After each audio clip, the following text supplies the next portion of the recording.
In this episode, I'm chatting with Daniela, who shares a very touching story about how she struggled with depression ever since she was a young girl, and how, as she grew older, she tried to numb the pain she felt by partying and by doing drugs. We also talk about how her parents forced her to go into rehab and how she's doing currently. Let's get into the episode. Since I had been a little girl, I had always had this depression on me due to the fact that it could be genetic, it could be the way I was raised. Mm. Um, my mom had some emotional crisis and whatever, and that made my parents.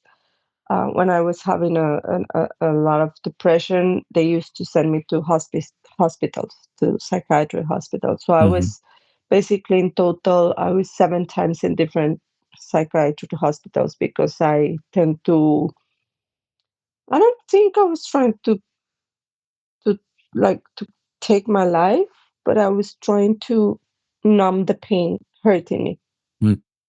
to try to silence the pain because it was too much what I was living in my house, the fights with my parents and whatever. And I have a brother and a sister, and they didn't do that. I think they found a way to numb the pain somehow different. And I feel like I'm very sensitive in um I don't know if it's the energies, Mm-hmm. but they didn't they didn't hurt themselves. They I don't know, they had their methods, but I used to hurt myself, like to cut. And um yeah, and then I grew up.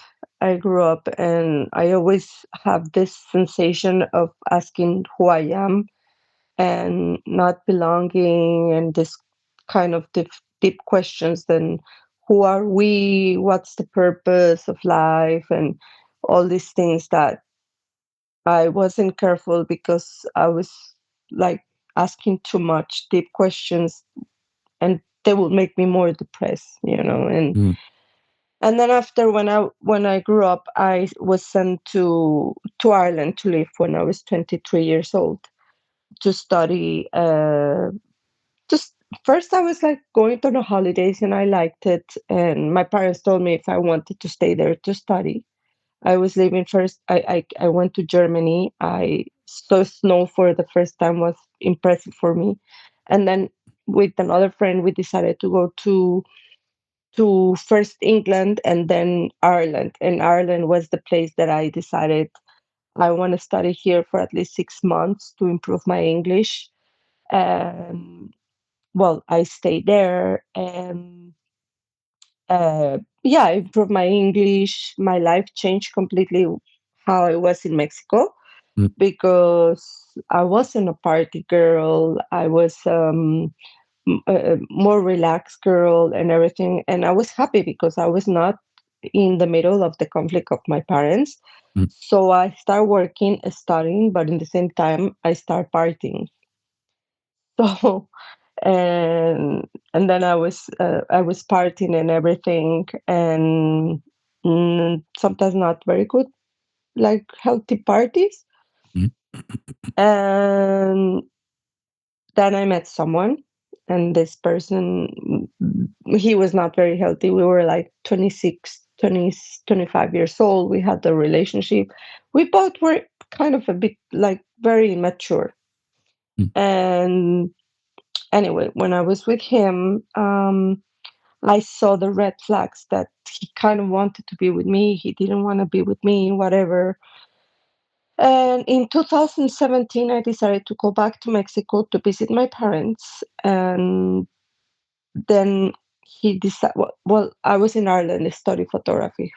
That Mm-hmm. was, I was studying photography. And then I had some holidays. And 2017, I decided to come to Mexico, and I was in Mexico. And then my ex decided to come as well. After a while, I was in Mexico to meet my parents, to see Mexico Mm. and everything. And then after, well, he was very happy, and then he decided to return back to Ireland, and I had my ticket to go back maybe in a week before after him. But he called me and he decided to end up the relationship because it wasn't him, it wasn't me, it was him. So basically, he was with someone else, Mm. and that turned like broke me completely in a state that I didn't want to go back to Mexico to Ireland anymore. He said, "You can still come here and I can help you with it." I said, "Emotionally, I'm Mm. not stable. How I'm gonna go back there? I'm gonna do my life here in Mexico and I'm gonna be fine." It was the most difficult thing ever because Mm. when someone leaves you for someone else, it's like they destroy the ego of Mhm. you. And in some case that was one of the most painful things I ever lived, but in the same time the most uh thing that made me grow because he destroyed my ego completely. I had to start all over again with my self-esteem, who I was and everything. Mm. But in that path I touch rock bottom is how you say it. Yeah. I I did drugs. I was doing drugs alone. I started drinking. But I don't think it was only because of the breakup of him. It was I was carrying a lot of things. So I had to go to three different rehab places because I was doing. Can I say the drug? Mhm. Is it okay? I Yeah, you're was doing. taking drugs, yeah. Yeah, not heavy. Well, it was cocaine and Mm. alcohol. And I used to feel very good doing it. But in the same time, my parents saw that. And in Mexico, we have this thing. In Europe, it's not allowed. But if they see that the family it's doing this thing and it's very hard for them to quit, they hire some people to come to your place, like to kidnap you, and they take you to rehab. Okay. And then when you're in rehab, you hate your family. It's like Mm. how they did this to me. I can't believe. And I swear, you feel like you want to sue them and everything, but the time passes, and then you realize that they did it for love. Mm. And when they pick you up, the first time I was in rehab was 3 months. You love them again. It's like thank you for doing this. But the first time it didn't work for me because again I was doing it for some reason. I felt I don't know my something was missing, and I started doing drugs again. Mm. And they again hired someone, and they took me at from night in the night, and I was again in rehab. Uh, I met these incredible girls. I can tell you with these incredible stories that Mm. it made me realize um, how beautiful these people. Like we were all broken, carrying some pain inside, but our soul, it was just like we were just trying to numb the pain, trying to survive somehow. And we chose the wrong way doing drugs, but Mm. somehow we were trying to just cut the pain. Anyway, it didn't work out. And then, okay, my parents picked me up after 4 months in the second place. And it looked like everything was doing fine. I was fine. Everything was fine. And I started working. And my sister, she had a school. I was starting to work with her, and I was living with my parents. And for some reason, I said, "Why not? I'm bored. It's just one time. I'm gonna do it again. Why not?" I Mm. wasn't. I felt like emotionally, I wasn't that depressed. Like, oh, I'm doing this because I'm depressed. No, I was just bored, and I wanted to have fun, Yeah. and I did it. I did coke again. I did alcohol, but the relapse is the worst because I couldn't stop. It was every weekend. It was every weekend, and my parents saw that because on Sunday I was doing it on Saturday nights, and on Sundays I used to sleep. No, I was doing it on Friday nights and and Sundays or something like that. I used to Mhm. sleep every day. So I was a bit in a. They realized I knew that they knew me, and they realized. And once again, they kidnapped me at night. A doctor came, and I was very good sleeping. And a doctor came, a woman, and said, "Danny, uh, we need to take you to a place." And I said, "Not again, not again." So I went out from my house. I climbed um, like a like something there. It was a gate or something, and I stayed there. But this doctor came with three other people, a men, because they know that people can get difficult. Mm, And I was in the like holding the gate, and I said, "I'm not gonna go. I'm not gonna go. Please, you have to go." And somehow I thought that I was going to go down and I was going to run. It didn't work out. They caught me, mm, and I went for the third time in rehab. But this rehab place was the worst because they painted us. There were horses. There was like a pool. There was amazing things in this place. It wasn't. I was in a room with four girls, like 22 hours just in the room. We couldn't go to the bathroom. mm, We had to do our things in a bucket in the room. They were very strict. It was a room for woman, and the other room there was 100, like I don't know, maybe 60 men, all of them. mm, And they were very strict. And if someone didn't behave, they used to hit us. Um, it was the worst. They didn't give us enough food, but I think. Oh, and they used to tell us. They used to tell us, uh, "Your family is tired, and they're not gonna come for you because you have been very bad with them, and they're very tired, and you're gonna stay here." And they mm, didn't let you, and they didn't tell you how long you were going to stay.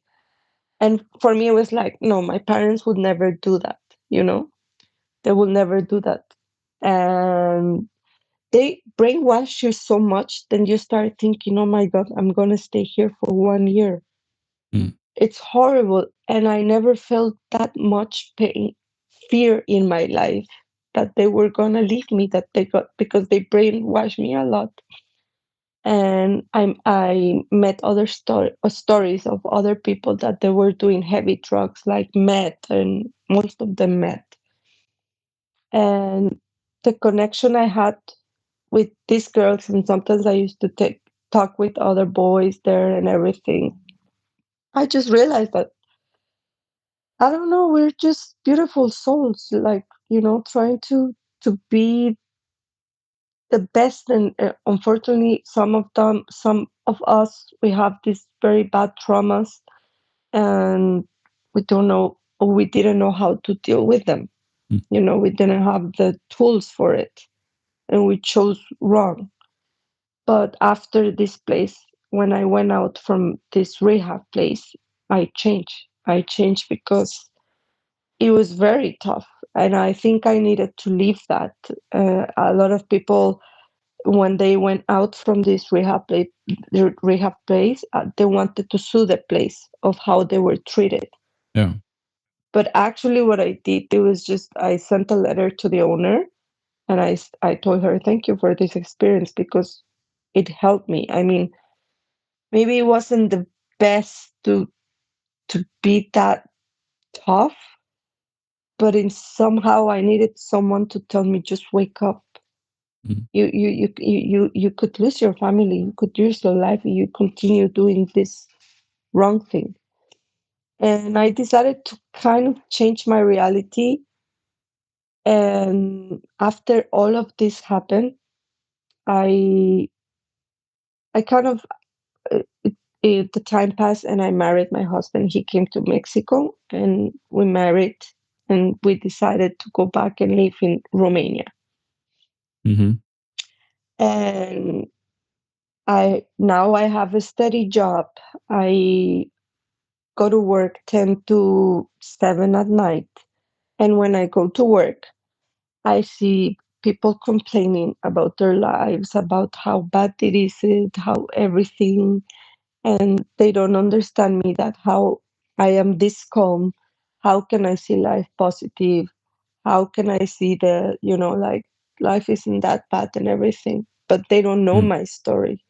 mm, They don't know what I have lived and where I am, and the job that I have. It was something that I was dreaming of, to have a normal life, you know. yeah, And I choose to see the good in people. I mm, choose to see, and sometimes they call me that I am naive and everything, and I say no, because I know that people have a bad side, but I choose to see the good in them. I'm mm, tired of feeling depressed. I'm tired to all of this. So now I want to choose to see the beautiful side of the life. And since then, it has been like that. Well, in the mm, process as well, something bad happened to me. My dad passed away, and I had to go back to Mexico to say goodbye. mm, And it was a really hard thing to do, but it was beautiful to be able to, even it was very sad. It was beautiful to experience the last days of him with him. mm, He was able to tell me something very important that was there for me. He said to me, well, everything that you did was correct. And for a moment, I didn't understand because I did a lot of shit. Sorry, I did a lot of bad things in my life, drugs, depression. And I don't know if I was a good kid, a good daughter, but I understand what he said is like, you chose to change your reality. And that was the correct thing to do. mm, And I think all of this that happened in my life made me who I am. There is still a lot of things I need to grow up yet. And I think it's gonna be like that until I died. mhm, But every day it's a new learning. I still sometimes don't know who I am, but it's not that important because every day it's like I'm reinventing myself. I mhm, can be whoever I want. I can decide whoever I want. Today I'm a very confident girl. I'm gonna do this. I'm gonna do that.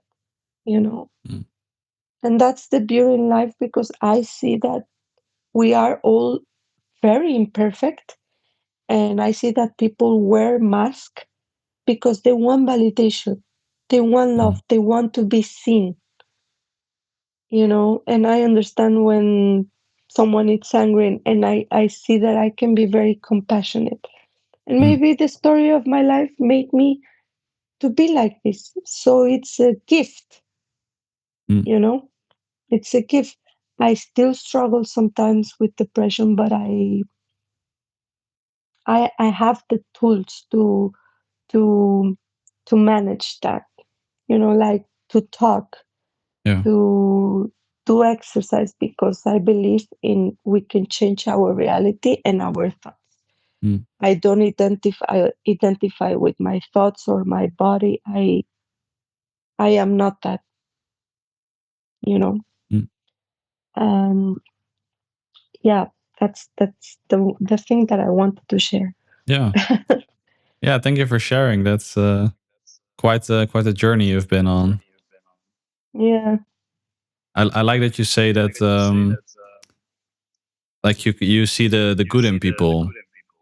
Like maybe as you mentioned, because yeah, I guess like there's kind of like a stereotype that um yeah, I'm not sure, like people that are addicted or they're going through a difficult time, they might have a negative stereotype. But as you mentioned, as you got to know those people maybe in rehab, you also get to, yeah, learn about their story and learn um that behind the addiction is probably very kind, yeah, lovely people. yes, exactly. And it's people that unfortunately they have traumas.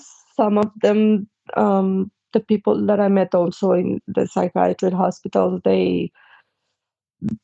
something the genetic, like other kind of problems. But in the end, we are, I don't know, we are people trying our best to be here, to survive. Mm. And some of us, we chose the drug just to hang on in this life. Yeah. So the the question is not why you do drugs. Is the question is, what's your pain? Talk to Mm. me about your pain. you Yeah. know the Mm. drug is just a band-aid. you know Yeah. and I believe that people should be, we should talk more about what's the pain. Mm. you know Yeah, it's indeed often on the news, and that people who are addicted, they might end up homeless, and they're kind of treated as criminals, but they're not treated indeed as people that are going through a very difficult time and that need help. yes, exactly. Mm. They need to talk to someone. I don't think they're drug addicts because they decided to live like that. It's because they're trying to numb the pain, and, Mm. and, and they need people to talk to. And I don't know, that's a situation in a lot of world in the world that it's very worrying. you know Yeah. it's very worrying, the drug addiction in America, for example. Mm. you know Yeah, and you but mentioned like in the final rehab center you went to, like on one hand it sounds indeed like quite traumatic and they treat everyone super harsh, but then as you mentioned, maybe because it was almost a traumatic experience, it made you realize, hey, I never want this again, and it helped you yeah. to get free of drugs. y- yes, yes, it was like that because I had the opportunity to talk with people, and some of them, they were homeless. These people was run by, uh, how do you say, people that they did drugs but they stopped. I forgot the word. um, well, these kind of people were in charge of these rehab Mm. places, and they were in jail, in prison, for before that, for 13 years. And actually there was someone that, this is very strong, that he was in charge of us. He was an addict and he killed a woman and did other. It's very strong what he did. Mm. um, and he was in charge of us, and most of them, they were in jail and everything. And they stopped doing drugs and they decided to work in rehab place. And I saw the human side of them, instead of judging them, because it's very hard not to judge after someone tells you the story they did, the Mm. bad things. It's very hard to say, oh my god, what a horrible human. But then you see it there trying to do their best, trying to work in a rehab places, to talk their stories to other people. So that, I think, it made me change as well. And also they have these talks that you can go in front and you tell your story, and when you feel hurt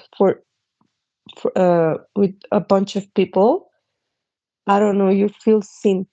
Mm. You feel seen. I didn't want to do this because I'm very shy, but when I did it and everyone was looking at me, just listening to me, it's very powerful to be seen.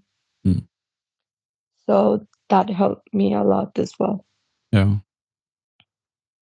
Mm. And the depression you mentioned, if I understand correctly, you've kind of felt that as a young girl already. The pressure, like the depression. Depression. Yeah. Yes, yes, I had it since I remember 9 years old. Mm. I always, I don't know, I think it had to do with the dynamic that my parents had. Mm-hmm. Uh, they were fighting a lot. My dad used to work a lot, but my mom, she had this emotional crisis. that sometimes she was okay and sometimes she was crying and just fighting with my sister and everything and throwing things. And sometimes she used to hit us with the back then it was normal to hit us with the belt. Mm-hmm. So, and I felt her pain. Her pain was that something to do with my dad, that he was working a lot and she was feeling sad and alone. And for some reason, I took her pain and I took it like mine. And I felt like I was not enough, that I was not a good kid. And that's how my depression got feed. It was feeding, you know. Mm. Um, and it was too much. It was too much to handle for a little girl because I had to look at my mom expressions to see if it was a good day for her. It means that it was a good day for me. Yeah. If she Mm. had a face like, example, when she was cleaning, suddenly she was screaming and everything, that was a bad day for her. It was horrible for me. And for me, numbing the pain, I had to cut myself, not Mm. like not to feel, and I had to somehow try to relieve that pain. Mm. And this happened since I remember 9 years old, you know. Yeah. But yeah, and I was in different, and also when I was in these hospitals and these different, I met beautiful people as well, girls, and they had other kind of issues that like genetic, I don't know how to call it, genetic things, Mm. like schizophrenia and all of these things. But Yeah. beautiful people, you know. Mm. I was, every time they were sending me there, it was like, okay, I don't like it, but I like it because I'm far away from my house. Mm. You know, and stories about girls that they were living in the street and they decided to, the depression that the mom decided to be with the boyfriend instead of the daughter. That was a friend of Mm. mine. She decided to to to put fire on her, and like, and just kill herself with fire. So I met her Mm. with all her arms, they were with burns. And it was very shocking, and she was my best friend there. And knowing all these stories make me, I think, compassionate with people, Mm. you know, and understand we all have wounds. Yeah. You know, Mm. it was tough. And after you moved to Ireland, do you still feel like, yeah, did you kind of still feel that depression, or did that change when you moved away? uh it, it didn't change. I was still feeling it. um it's always like there is a void, and somehow I can't feel it, Mm-hmm. you know. There is moments that I feel like I feel happy. Now I feel it more. I Mm. feel it more because the when my dad passed away, it made me see life different, ask questions differently, see that life can just disappear in a moment, and or someone you love suddenly can vanish or died. Mm. And I just try to record that moments in my head and just be more present. Mm. But sometimes I can like, that void comes. And before, I used to run away from that void when I was in Ireland, like partying, and like, that helped a lot when I was partying. Mm. But now when the void comes, I just stay with it. I just stay with it and I feel it, and I like pamper myself and I say, okay, I feel like I feel very bad. What can I do? Nothing. What my body it's asking me, I don't understand, but it will go away. mm, And I just let it be. Because then after I try to read a book when I feel like that, and suddenly next day I'm fine. But I think I start to become more at peace when I stop running from the void, when mm, I stop running from the sadness and just be like steady with it, mm, and just feel it because it's a moment that comes and goes. And everything has to do also to change my thoughts. mm, I learn and I'm still reading books about changing my thoughts.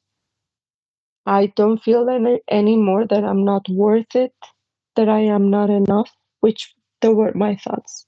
Now mhm, I feel like, of course, I'm worth it. I am enough. I feel sad because sometimes in life it's normal to feel sad. It's part yeah, of the human. mm, I don't need to make a big thing about I'm a loser. No, I'm sad right now. mm, Tomorrow I'm gonna be better.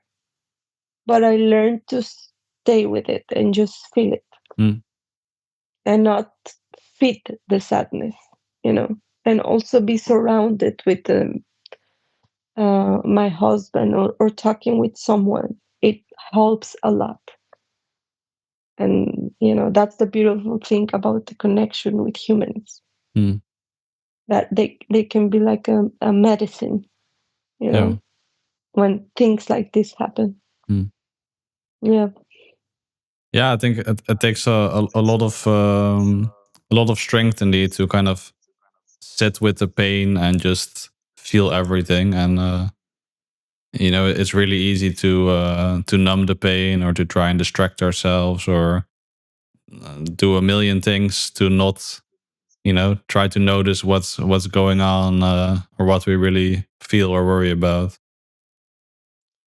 Yes, yes, yes. And one of the things to run away from the pain, I was trying to do a lot of things, like, okay, meditation, read the awakening, blah blah blah blah blah blah blah blah blah. But the answer, all of that works. Mm, Okay, meditation, reading, exercising, healthy, but the void's still there. Less, it's less. But I think the answer that I found for myself is just to to let it be with you, because there is something to learn about the void. I don't know, until now I'm starting to understand what's the lesson, but it's okay. mm, It just makes me think I'm human, and humans, we are like this. We have sadness, angriness, depression, jealousy, and it's part of who we are. mm, And it's okay to accept this part, you know. You- and there is no perfect person, and if you see it that there is a guru over there that it looks like their life, she or he had figured it out, it's not true, because maybe they're closer to be very almost not perfect, but there, but they also have issues.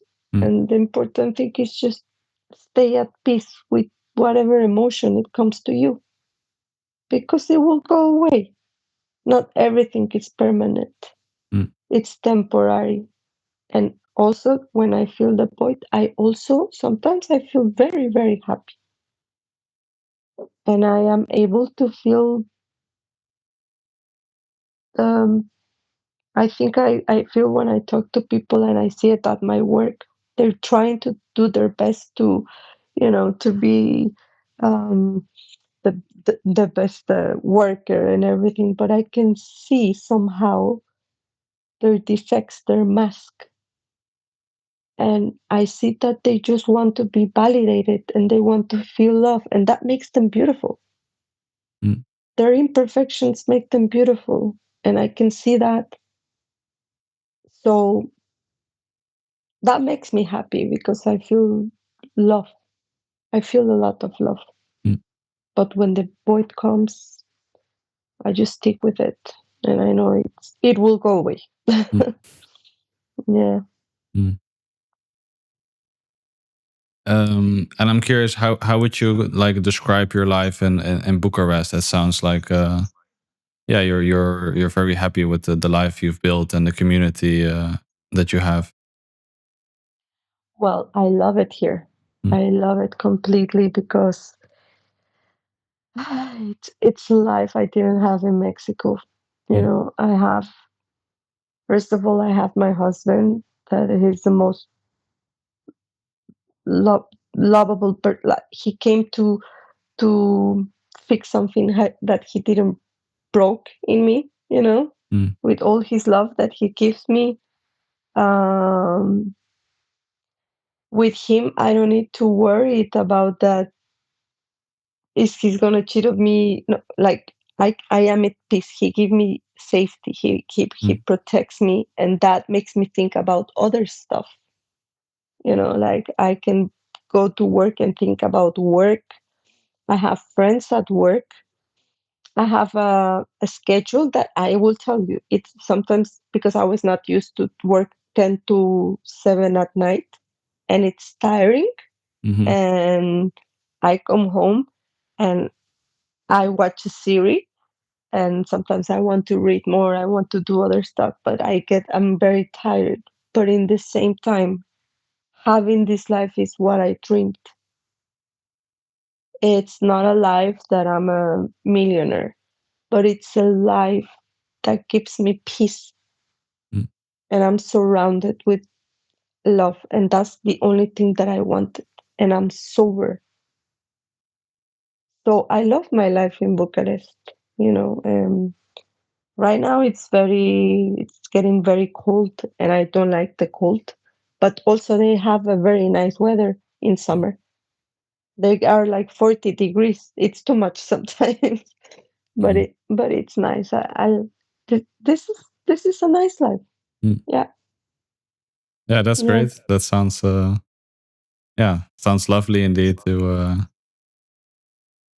yeah, to feel so satisfied and so I guess grateful for what you have. yeah. Mm, Yes, yes, yes. I'm very grateful. I think I'm grateful because I know my experience of life, what I lived. mm, And when I have this, it makes me, yeah, it makes me be grateful, mm, you know. Even sometimes I'm moody because I don't like to work on Mondays and it's hard. I think mm, about it. Wow, I have a job, you know. And it's not that I'm every day I say I'm grateful for this, I'm grateful for that, but I try to do it mm, often, to remember when suddenly I stay in my bed. It's like, wow, I have a roof, I have clothes, I have food, I mm, have this. How how grateful I am, mm. you know? And yes, yes, I like my life. Yeah, I like my life. that's great. Um, maybe to kind of wrap it up, I'm curious, like, um, if there's someone listening who is maybe struggling with addiction, like, is there yeah something that you Mhm. would like to share with others? Okay, if they're struggling with addiction, the drug, of course, well, it's the problem, but the problem is what makes them do the drugs. Mm, They they need to talk about their pain, not the drug, not the what's underneath. mm, Um, they need to talk about what their traumas, their what they experience. They need to be surrounded with a support group of just to talk and let it Mm, out, and yes, I think rehab places they work. For me, what it worked, it was the tough love. The last one was, oh my god, this, it was very hard. But yeah. I know that doesn't work. That, I don't know, it doesn't work with some people, and it's not allowed in Europe to kidnap people and put Mm, them in rehab places. But my advice will be, let me see,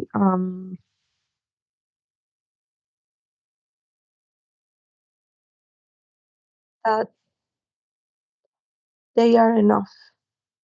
mm, They are enough, and they are worthy. They are worthy of all the love in the world, but mm, they just have to know it. They have to they have to understand that they are enough, and they have to change their thoughts, and it's not easy. But who says it's easy to change?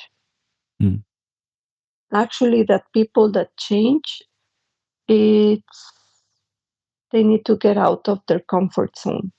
And it's, you hear people saying, I'm gonna change, and but it's not easy. You have the real change comes from touch touch rock bottom, mm, to touch pain, to feel the pain, to see the pain in the eyes, and talk to your pain. mm, And it's a very difficult process. So I will tell them that they have to do that, because the drug is helping to numb the pain, but eventually they will need to be just in front of the pain and talk to it. mm, you know I yeah. think that will be my advice. Mm. Yeah, thank you for that. Mm. Yeah, and, Hmm. in general, I want to say thank you for for being so vulnerable and so open with me and sharing a little bit of your story. Yes, and Mm, thank you for inviting me. mm, This was a very um, interesting and fun, well, not fun talk, but growing mm. talk. Like, I enjoy it. Thank you. Yeah, it's quite a way to start the Saturday morning. Yeah, yeah. But it's not that I talk this too much. Mm, Usually, I don't. I never talk about this. mm, But when I do, um, it's nice. It's like a therapy for me. mm. You know. Yeah. And it's nice to feel like someone else is hearing as well. Mm, And thank you. I yeah. appreciate Yeah. Thank you as well. But it. yeah, I wish you. Yeah, I wish you really well, and I wish you a nice day. As well. I wish you an excellent Saturday. Well, actually, a weekend. And thank you for the talk. Mm. Yeah. Thank you. Take care, Danny. See you. Bye. Bye.